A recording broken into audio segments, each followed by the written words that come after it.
आसमान पर कौन चढ़ता है और कौन उतरता है वो मैं हूं। और आप जानते हैं यीशु पहली आमद में उतरा भी था और फिर चढ़ भी गया था, और दूसरी आमद में उतर चुका है और अब चढ़ने वाला है। और अब चढ़ने वाला तुम्हारा चढ़ने वाला है, लेकिन अकेले नहीं जाएगा। पिछली बारी कल आ गया सी, पिछली बारी कल आ गया सी नहीं। अच्छा पैदा हुआ है 12 साल की उम्र से चला गया वापस। गल्ला नहीं कर रहे सी हमारी, मेरी असल में बात वहां पे थी। 12 साल की एज को लेके मैं चलना था, फिर आगे बहाव में मैं बह गया। खुदा के कलाम की बातों में शायद रास्ते की बातें थी, आपको और भी बातें समझ आई होंगी। लेकिन ये बात मैं हमेशा याद रखें, जब आप बहाव में चल रहे होते हैं तो आपकी अपनी अकल माउफ हो जाती है। मैं सही कह रहा हूं, खुदा के मज़हब पर कोई ऐसी वो नहीं है। और आप बोलता होगा वापस फिर उधर आता हूं भाग के कि यार मैं तो वहां से वहां पे बात करनी थी, किधर आ गया? तो कौन लाने वाला? अगर मैं आगे ना आता तो आपको ये बात कैसे पता चलती कि मेरा बाप आसमान पे, मेरा बाप मेरे अंदर है, मैं बाप में जिसने मुझे देखा, बाप ने बाप को देखा। तो इन बातों को कैसे खोलते? तो ये बातें खोलने के लिए पाक कलाम में रेवलेशन पढ़ा है। तो 12 साल की उम्र में यीशु फकीर फरीसियों से बातें कर रहा है, सब कुछ कर तो लिया था, ठीक है हो गया, वापस जाता। या 12 साल की एज में इतनी अकल थी उसमें, बहुत से सुनना कि कलाम की भारी बातों को जवाब देता इख्तियार के साथ। क्योंकि फकीर फरीसियों ने कहा ये किस किस्म का बच्चा है, किसका बच्चा है? क्योंकि जो ये जवाब देता है बड़े इख्तियार से देता है। खुदा के रूह के कलाम में ये बयान ऐसे लिखा है। तो इतना जीनियस, इतना समझदार बच्चा क्यों था? क्योंकि वो बच्चा मेरा और आपका नहीं था, वो खुदा का बच्चा था। Hallelujah, hallelujah. आज भी लोग जब आप गलियों से गुजरते होंगे, लोगों के घरों में जाके कहीं शादी ब्याह में बैठे, मीटिंग में बैठे, महात्मा में बैठे, आगे पीछे कहते हो भाजी किधर ना चल देगा है, तुझे कहते हो भाई जी मैसेज ना चल। वो कहते होंगे नहीं नहीं बहुत गलत है, बहुत गलत है, ये सवाल ये जवाब, ये सवाल ये जवाब, ये सवाल। आमीन। तो आपकी एज नहीं फैक्ट करेगी कि आप कितनी उम्र दे हो, नहीं नहीं, फैक्ट की करेगा तुझे पैदा किधर हो रहे हो। मैसेज कलाम है और कलाम खुदा है, और कलाम ही खुदा मुजस्सम हुआ और मेरा और आपका यीशु बन गया। और आप यीशु से पैदा शुदा है, तुझे और बच्चे नहीं होंगे। अब आप किसी और के बच्चे हैं, अब आप खुदा के बच्चे। आमीन। आपने चर्च ज्वाइन नहीं किया, ज्वाइन समझते कि मेंबरशिप लाना, भाई जी मेरा भी कार्ड बना दो। भाई सर्टिफिकेट और चीज होती है, कार्ड और चीज है। कार्ड भी लोगों के पास होते हैं, मेंबरशिप कार्ड अगर किसी को चाहिए ना, बहुत जरूरी है, तो मेरे पास पड़े हुए मैं बना दूंगा। लेकिन कार्डा कार्डों से नहीं दुल्हन बनती। तो खुदावन की जो कलीसिया दुल्हन है, ब्राइड चर्च है, जो वो ज्वाइन करने से नहीं बनता। ज्वाइन का अंग्रेजी का लफ्ज़ है ज्वाइन करना, मैं आपको ज्वाइन कर लूंगा, ज्वाइन करना, ज्वाइन, बात समझ रहे ना पढ़े लिखे बच्चे। तो किसी को ज्वाइन करने से, मेंबरशिप लेने से आप नहीं बनते। आमीन। आप उस कलीसिया में, उस ब्राइड में मसीह से पैदा होते हैं, जैसे वो पैदा हुए हैं, फिर आप ब्राइड बनते हैं, दुल्हन कलीसिया जिसको हम कहते हैं। आमीन। तो यीशु मसीह 12 साल की एज में इतना जीनियस पर्सन, वहीं पे खुदावन कहता अकल दे बिल्कुल जबरदस्त है। गल्ला भी सारियां तुरैतियां जानता अज दा इंसान, अज दे पादरी भी पूरी तुरैती गल जानते। यीशु कैसे जानता था? तो सब कुछ तो जानता था, फिर 33 साल क्यों सर्वाइव कराया यीशु को जमीन पर? तो इसके पीछे क्या था? एक रेवलेशन था, एक रेवलेशन था। तो यीशु 12 साल की एज में क्यों नहीं आसमान पर फ्लाई कर गया? क्यों 33 साल गुजारे? कुछ तो था जो पीछे पड़ा हुआ था। और मैंने आपको बताया बहुत से लोग थे जिनका रास्ते में उसने मुलाकात की। किससे की? यार की बेटी। आमीन। रोमी सरदार का, सूबेदार का नौकर, समझे? रास्ते में मुलाकात हो रही है फिलिप्पस से, नतनीएल से। आमीन। वो बेवा का बेटा जिंदा करना था। हालेलुया। सुरफनीकी औरत को शिफा देनी थी, खून जारी बंद है। वो जो औरत आई, मेरी बेटी को शिफा दे दे, लड़कों की रोटी कुत्तों को कैसे डालूं, वो वाकया। आमीन। उसने कहा कुत्ते भी तो उसी हैं। उसने कहा ऐसा ईमान में पूरे बनी इस्राइल में नहीं देखा। ये रास्ते में कुछ स्पेशल विजिट थे यीशु के जो करने थे, जो सारी जिंदगी जो वो टोकरी फलों की लेने आया था, उसको लेकर जाने के लिए उसको टाइम गुजारना था। तो मेरे अजीजों, एज लाइक दैट टाइम, उसी वक्त के मुताबिक आज यीशु दूसरी आमद के अंदर भी अपना टाइम गुजार रहा है। और कुछ स्पेशल लोगों को विजिट कर रहा है, हर एक चर्च को विजिट नहीं कर रहा है। आपको पता है यसु मसीह पर भीड़ गिरी पड़ती थी। हर कोई यसु ਨੂੰ ਮੁਹੱਬਤ ਕਰਨ ਦੇ ਚੱਕਰ 'ਚ ਪਿਆ ਸੀ, लेकिन वो मोहब्बत यसु ਨੂੰ पता सी कि किंज दी है। आमीन। और उसने कहा मुझे किसने छुआ है? उसने कहा खुदावंद कैसी बातें करते हो हैं? साइंस कहती है कि ਜਿਹੜਾ ਤੁਹਾਨੂੰ ਛੂਏ ਉਦੋਂ ਹੀ ਪਤਾ ਚੱਲ ਜਾਂਦਾ ਅਸੀਂ ਡਿੱਗੇ ਫਿਰਨੇ ਆ ਤੁਹਾਡੇ ਉੱਤੇ, ਲੋਕ ਹੀ ਡਿੱਗਦੇ ਫਿਰਦੇ ਨੇ, ਤੁਹਾਨੂੰ ਹੁਣ ਪਤਾ ਚੱਲਿਆ ਕਿੰਨੇ ਛੂਆ है। साइंस कहती है ना, टच की साइंस एक वो होता है ना, साइंस बताती है कि आपको टच का एहसास होता है, जिससे हम छू जाना या आपको कोई हाथ मिलाई आपको छू जाए, आपको है कौन सी बात समझ रहे हैं? तो ये हम जो 7 सेंसेस में रहते हैं, छूने की जो एक हिस्सा है, तो यीशु को छूने की हिस्से नहीं पता चली थी, पर जिसने ईमान से छुआ, हालेलुया, ईमान से छुआ। भाई इब्राहिम कहते हैं कि एक ऐसी औरत जिनको 12 साल से खून जारी था, गौर ना सुनो, आज तो साल बीमारी से गुजार दी, बंदा हिलन जोगा नहीं होता। क्या ख्याल है? 12 साल से एक ऐसे मर्ज में बेचारी जिससे ब्लड ही सारा डिवैल्यूएट फ्लो हो गया, निकल गया, तो बंदे की जिंदगी तो खून ना नहीं होती है इंसान की। तो 12 साल में बचा क्या होगा बेचारी में? तो जोर लगाने की ताकत तो भाई इब्राहिम कहते उसमें थी नहीं बेचारी में। थोड़ा सा गौर करें इन बातों पर कि भीड़ जो ऊपर गिरी पड़ रही थी उनको हटाती और जाती। कुछ पे वैसे ना आज जैसी कुछ चीज देखना चाहिए था, लोगों ने पीछे आगे नहीं कुछ जाने देता। ठीक है जिवें चौल वंडन वाली ना असं कहते पर मैनू क्या कह रहा है। तो क्या हुआ ये कि ऐसे ही वो खुदावंद यीशु तक नहीं पहुंची, उसने हिम्मत की और जोर मांगा। और पुराने आयत के जिस जमाने में यीशु आए थे, यीशु मसीह जिस जमाने में बनी इस्राएल के दौर में आए थे, उस जमाने में जिस औरत को ये बीमारी होती थी वो मुकद्दसीन को छू नहीं सकती थी, हैकल में जा नहीं सकती थी। समझे मेरी बात? आमीन। तो इस इशारे को समझिए, जो नहीं जा सकती थी उसने हिम्मत की, और उसने हिम्मत करके जो काहिनों का काहिन है, जिसने कहा मैं हैकल से भी बड़ा हूं, मैं अपने बदन की हैकल को गिराकर 3 दिन में खड़ा कर सकता हूं, उसने कहा उस हैकल को छू भी जाता हूं। हालेलुया, प्रेज गॉड, जलाल खुदाम के नाम को मिले। तो यीशु को छूने का मतलब क्या है? हैकल को छू लेना। यीशु को छूने का मतलब क्या है? जिंदगी को छू लेना, शिफा को छू लेना। तो ईमान के साथ गई, उससे कोई आगे नहीं जाने देता होगा। फिर खुदावंद की रूह की ताकत आई होगी और उसको जोर दिया होगा। आमीन। और उसने जोर से लोगों को धकेला होगा। किसने? उसके अंदर जो खुदा की रूह की ताकत आई, खून की ताकत नहीं, खून की ताकत नहीं। पाक कलाम कहता ना जोर से ना तवानाई से बल्कि खुदा के, तो रूह की ताकत ने उस औरत को जो खून जारी थी धकेला आगे। आमीन। ऐसे ना बच्चे ने जोर लाई जाने कहा हो तू पीछे रह जाना होता ना, जेड़ा भी तरीका तुहानू समझाना ते क्या कह रहे हैं। आज का दिन फिर बेफायदा जाएगा, बेकीमत जाएगा। तो किन्ने समझदार हाँ असं कहने बच्चा पीछे ना रहे, इनू चौल मिलने चाहिए। हाँ असं अगे अगे होवे तो लोग कहने कोई बड़ा समझदार बंदा है, तो बच्चे उत्ते कल ही जाने तब बच्चे से इतनी पावर नहीं होती। तो पावर किसमें? कौन दे रहा होता है उसे? उसका बाप दे रहा होता है। उस वो औरत का बाप कौन था उस टाइम? खुदा का रूह उसका बाप था। और उसने बोल दिया और वो जाकर, और एक बात हमेशा याद रखना, वो यीशु के ऊपर नहीं गिरी, वो यीशु के पांव में ऐसे गिरी है और जाकर उसने छू लिया। और छू लेने के बाद वो ऐसे ही निकल आई पीछे। लेकिन उसने समझा कि बस मेरा काम तो क्लियर है, शिफा पा गई ईमान के बायस। पर यीशु जो ईमान के बायस उसके पास आते हैं उनको नहीं छोड़ता, वो जितना मर्जी पीछे जाए। यीशु ने शागिर्दों से कहा मुझे किसने छुआ है? क्योंकि मुझ में से कुव्वत निकली है, मुझ में से कुव्वत निकली है। इसका मतलब मैं आपको बताता हूं आज जरा आसान तरीके से। लोग कहते हैं कि यीशु जो है वो कमजोर नहीं हो सकता। मैं कहता हूं उस खून जारी औरत की तरह के और भी बड़े मर्ज थे। जब उसने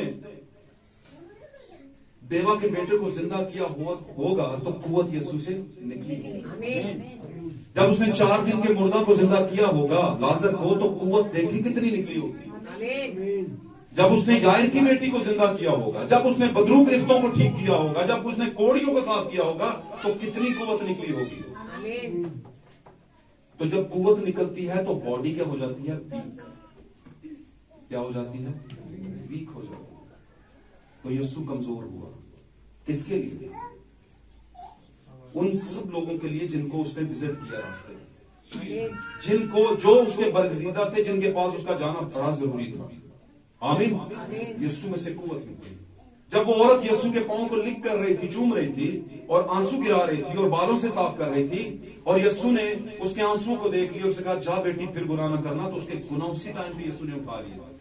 उसी टाइम पे जब वो औरत एन वक्त हरामकारी में पकड़ी गई, उसे मारने को थे, तो वो आके यीशु के पास पीछे छुप गई या पास आ गई, तो यीशु ने कहा किसी ने तुझ पर नहीं गुनाह लगाया, मैं भी तुझ पर नहीं लगाता, चार्ज नहीं लगाता, अदालत नहीं करता, जा फिर ना गुनाह करना बेटी।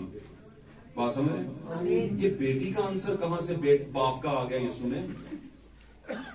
कितने साल का था यीशु जब ये बातें कर रहा है?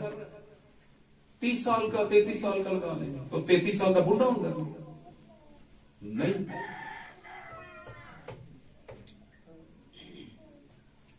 मुझे एक बात बताएं, जो खुदावन से पैदा होते हैं उनके अंदर वालिद की सिफ्त आना शुरू हो जाती है।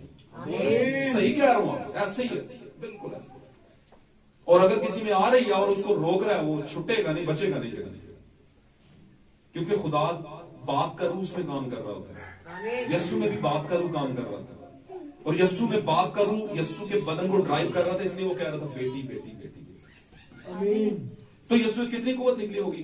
पहली आमद में यीशु मसीह आए और उन लोगों को ले गए जिनको उसने विजिट किया, और बरगजीदा का सारे लोगों को ले गए जो डाकू को।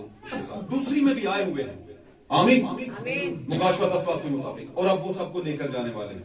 लेकिन लिखा है कि जब तक आखिरी भी ईमानदार बच नहीं जाता, जो गुमा हुआ है, खुदा उससे निकाल नहीं लेता, उतनी देर तक खुदा आसमान पर नहीं जाएंगे लेके दुल्हन को। जब ये ले जाएंगे तो 3.5 साल की टिक टिक टिक टिक टिक टिक टिक जमीन पर शुरू हो जाएगी। आसमान पे तो टिक टिक है ही नहीं ना, क्योंकि अगर आसमान पर जमीन वाली टिक टिक होती तो 24 घंटे का दिन होता।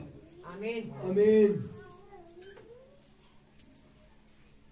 हालेलुया। 24 घंटे का दिन और 7 दिनों का एक हफ्ता। हालेलुया। और फिर 4 हफ्तों का एक महीना और 12 महीनों का एक साल। इस तरह का तो आसमान पे काउंटिंग है ही। आसमान की काउंटिंग बदल जानी है, और जमीन पर 3,500 की टिक टिक शुरू हो जानी, 3,500 साल की, यानी 3.5 दिन, एक दिन 1000 वर्ष के बराबर। हालेलुया। तो फिर ये दूसरी आमद का होना गायबाना तौर पर जरूरी है। आमीन। जरूरी है।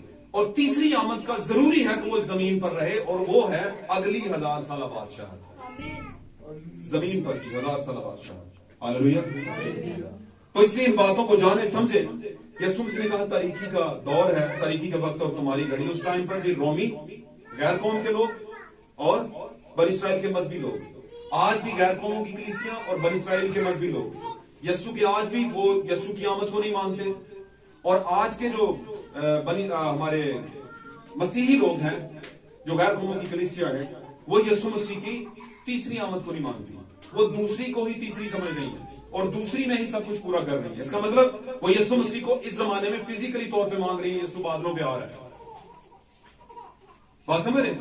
वो उस जमाने में ये समझते थे यीशु आने वाला, यीशु आ चुका था। ये भी समझते हैं यीशु आने वाला, यीशु तो आ चुका होगा। अगर आ नहीं चुका तो फिर चल फिर कैसे रहे, कैसे चल फिर रहे हमारे दरमियान? उसने कहा मैं चल फिर रहा हूं तुम्हारे दरमियान, जहां पर 2 या 3 जमा होते मैं बीच में होता हूं। तो क्या मतलब है इसका? इसका मतलब वो यहीं पे है। इसका मतलब क्या है? वो यहीं पे है। मरियम मगदलीन ने क्या कहा था? खुदावंद अगर तू यहां पर होता तो मेरा भाई ना मरता। बात समझ रहे? तो यीशु कहां था? दूसरे इलाके में। कहां पर था? दूसरे इलाके में। यीशु मसीह ने कहा, यीशु को पता था, उसे तो खबर 2-3 दिन पहले शायद मिल गई थी, पर यीशु गया नहीं उस टाइम। यीशु को पता चला उसका भाई मर गया। 4 दिन पूरे हो गए थे, फिर आया था। तो जब आने लगा, शागिर्दों को क्या कह रहा था? खुदा यीशु मसीह क्या कह रहे थे? चलो हम लाजर के और मरियम मगदलीनी के घर को, जो शहर का नाम नहीं याद आ रहा, वहां पर चले जी, बैतनिया। बैतनिया में चले, हमारा दोस्त लाजर सो गया, उसे जगाने चले। हमारा दोस्त लाजर 4 दिन सो गया है, तो वहां सो गया, 4 दिन से सोया हुआ है, पता चला था सोया उसी दिन चले जाएं, 4 दिन मातम हो गया है, उसके बाद जा रहे हैं आप। अगर वो उसी दिन चले जाते तो फिर ये 4 दिन की हिस्ट्री कौन कायम होगा? कैसे आप आज दुनिया को कहते हैं कि यीशु हमारा 4 दिन के मुर्दा को जिसमें स्मेल आ रही होती है उसको भी दोबारा उसी जिंदगी में ला सकता है। हालेलुया। तो यीशु कुछ चीजें इसलिए डिले करता है कि हमारी जिंदगियों में, इंसान की जिंदगी में चला रहा है। हालेलुया। मैं आपको बताने की कोशिश कर रहा हूं, यीशु मसीह जमीन पर ही चल फिर रहा था अपने लोगों में। यीशु दूसरी आमद में भी अपने लोगों में ही चल फिर रहा है। अब लेके जाने वाला है, जैसे पहले भी लेके गया था। फर्क कोई भी नहीं है। हालेलुया। मैंने पिछली बार बताया था मैसेज में, वो जो था, जो है और जो आने वाला है। ये यीशु मसीह की कितनी आमदें हैं? 3 था। कब? जब वो बनी इस्राएल में था। हालेलुया। पहचाना उन्होंने उस वक्त भी नहीं, उस वक्त भी कहते थे आने वाला है। उस वक्त भी क्या कह रहे थे? नहीं तू नहीं है, वो तो यीशु हो रहे। और आज तक यही सोचते हैं। आज भी यीशु आ चुका है, यानी है। वो जो था, जो है क्या आज? और आज जबकि है, यीशु कह रहे हैं, बोल कह रहे हैं नहीं वो तो था। वो क्या कहते हैं? लोग क्या कहते हैं? यीशु था। हम कहते हैं कैसे था? कहते हैं 25 दिसंबर नहीं मना रहे थे, तो था का ही मना रहे हैं ना, है का थोड़ी मना रहे हैं। वो गल समझे हो कि नहीं समझे? तो जो था उसका दिन मना रहे हैं, जो है उसका मना नहीं रहे। तो खुदावंद की एक आमद उसका एक दिन है। आमीन। खुदावंद की एक आमद उसका एक दिन है। तो ये 3 दिनों के अंदर खुदावंद जो है अपनी आमदों को पूरा कर रहा है। और अभी भी जब आया हुआ है जो ये जाएगा, लेके चला जाएगा, उसके बाद वो आएगा, वो जो था, जो है और जब आने वाला है का मतलब है 1000 साल बादशाह। तो इन रेवलेशन को समझे, बाइबल में ऐसे नहीं आयतें लिखी गई, किसी वजह से लिखी गई। आमीन। तो आज मेरे जो तारीकी का दौर है और उनकी घड़ी है और उनका इख्तियार है। और लेकिन यीशु आज प्रेजेंटेशन किसकी है? यीशु को जब कैद किया जा रहा है तो इसका मतलब उसके बदन को पकड़ के ले जा रहे हैं मुसीबत के लिए, मसलूब होने के लिए। आमीन। आमीन। तो आज भी खुदावंद का जो बदन है, उसकी दुल्हन है, उसको मसलूब किया जाता है। गो के बदनी तौर पर नहीं, बल्कि रूहानी तौर पर उससे बाइकाट किया जाता है, उसे दुख दिए जाते हैं, उसके रास्ते में रुकावटें खड़ी की जाती हैं, उसको बहुत सी और चीजों की वजह से तानाजनी का निशाना बनाया जाता है ताकि इसे दुख दिया जाए। आमीन। लेकिन याद रखें, तारीकी का इख्तियार यीशु ने तोड़ दिया था। इसका मतलब यीशु के बदन ने तारीकी का इख्तियार क्या कर दिया? तोड़ दिया। उसका बदन उसकी दुल्हन है। आज के जमाने में भी उसकी जो दुल्हन है, ब्राइड चर्च जो है, वो तारीकी के इख्तियार को नहीं मानता। हालेलुया। यानी गुनाह। अब गुनाह मैंने बताया था, गुनाह क्या है? गुनाह लोग ये समझते हैं कि ये जो दुनियादारी की चीजें हम करते हैं ये गुनाह है। ये गुनाह है बिल्कुल, लेकिन ये वो गुनाह है जब हम बाइबल को रद्द करते हैं। बाइबल में लिखा है तुमने चोरी नहीं करनी, हम चोरी करते हैं, तो इसका मतलब क्या है? बाइबल को रौंद कर जाते हैं और चोरी करते हैं। तो सबसे पहले तो ये गुनाह किया ना, बाइबल की बात नहीं मानी, समझ रहे? फिर ही चोरी हुई ना। तो अब ये वाले गुनाह जो है, ये खुदा के कलाम की अदूली का फल है। खुदा के कलाम के इनकार करने का फल क्या है? अगला गुनाह जो आप करते हैं। लेकिन कुछ गुनाह ऐसे हैं जिनकी बाकायदा सजा मौत हो जाएगी। और वो कौन से? हर एक बुरी बात का बनाने वाला, उसका घड़ने वाला और उसको मानने वाला आग और गंधक की झील में डाले जाएंगे। और वो कौन सी बात है? इसमें से लेकर कुछ घड़ देना।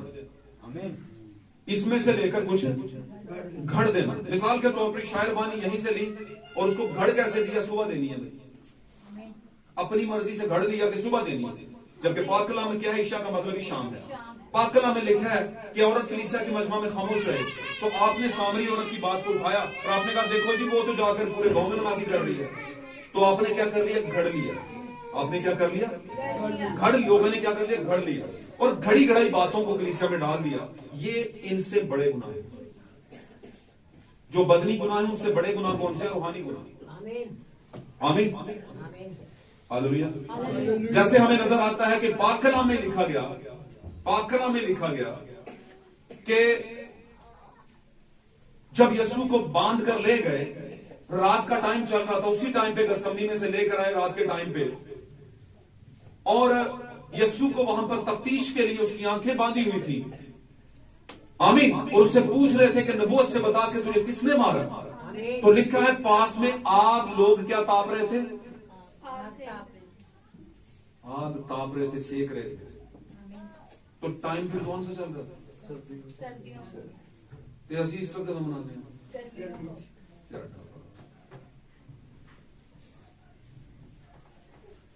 अब आगे चलते हैं।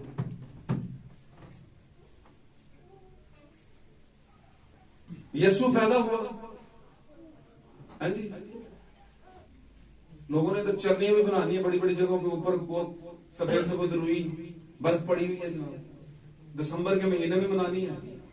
लोगों ने नाल बड़ा कुछ लिया होता है ऊपर। तो शो ये किया जा रहा होता है कि यीशु जनाब जी दिसंबर के महीने में पैदा हुआ। और अगर कोई भाई इस बात को खोल दे तो उन्होंने कहते ने मुर्ते दे खुदा दे गुलाम दा, बहुत बड़ा है, गलत बंदा है, खुदा दे लोगों के मुखालिफ है। यार किस किस्म का बंदा? ओ भाई हकीकत तो जान। तो क्या है, उस जमाने में जब 12वें महीने में दिसंबर में अगर यीशु पैदा हुआ है, तो कोई भेड़ बकरियों को रात के टाइम पे दिसंबर के महीने में मैदानों में चलाता है? नहीं।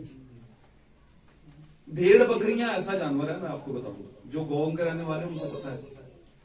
भेड़ बकरियां इतनी भी नहीं रखी हैं, वो सर्दी नहीं लगनी है ना, पाड़ के रख देने किसी पास है ना, तारा शारा बना के रखेंगे उसके ऊपर। तो ये किधर था दिसंबर के महीने यीशु पैदा हो गया कि डरिए जनाब जी, भेड़ा चार रहे होते मैदान के गल समझ रहे? तो इसका मतलब क्या भाई, अगर सर्दियां हैं तो सर्दियों में रात को तो लोग घर बैठे होंगे ना, भेड़ बकरियां भी अंदर डके होंगे। हाँ नहीं कर दिया करो, कोई गल समझ आ रही है? ठीक है, नहीं आ रही तो सवाल, नहीं आ रही तो हाथ खड़ा करके सवाल कर लो मुझसे। तो पता क्या इनके एविडेंस क्या है? ओ भाई देखें, वो आग जलाकर अपने गला पीने के बानी कर रहे थे। तो मैंने कहा बैठे किधर थे? कमरे में, कमरे में बैठे थे, मैदान में। तो मैंने कहा मैदान से बल्ब लगे होंगे। तो आग जलाई किस लिए जाती थी उस टाइम? दूर दूर तक पता चले भेड़ा कितने कितने ने। और लिखा है ये पक्की बात, उस टाइम पर रिवाज क्या था, 3-4 गडरिये होते थे, और थे भी वो इतने है गडरिये थे। लिखा गडरिये थे, कितने थे ये नहीं लिखा। बात समझ रहे? चरवाहे गडरिये। अब चरवाहे गडरिये जो है काउंटी में ज्यादा थे, और ज्यादा क्यों थे? एक तो उनके पास भेड़ें ज्यादा थी, और ज्यादा भेड़ों को देखने के लिए मैदान में रात के टाइम पर रोशनी का होना जरूरी था। आग जलाई ताकि दूर तक रोशनी, और सेकने वास्ते नहीं। एक चीज, दूसरी चीज, वहां पर एक गडरिया खड़ा हो जाता था भेड़ों के बीच में, और बाकी बैठे होते थे। थोड़ी देर बाद वो आता था रात को सोने के लिए, दूसरा चला जाता था। एनजी सी, वरना उत्थे 20 गडरिया की लोड़ की सी, या 6 गडरियों की क्या जरूरत थी? 2 ही बहुत थे। तो सर्द दिसंबर के महीने ओपन सोंदा कुछ समझ आ रही है? आ रही है? तो यहां पे अद्धी तो अद्धी नहीं, बल्कि पूरी की पूरी दुनिया ना ऊपर नीचे हो गई हुई है। पागल नहीं कहना मैं। तो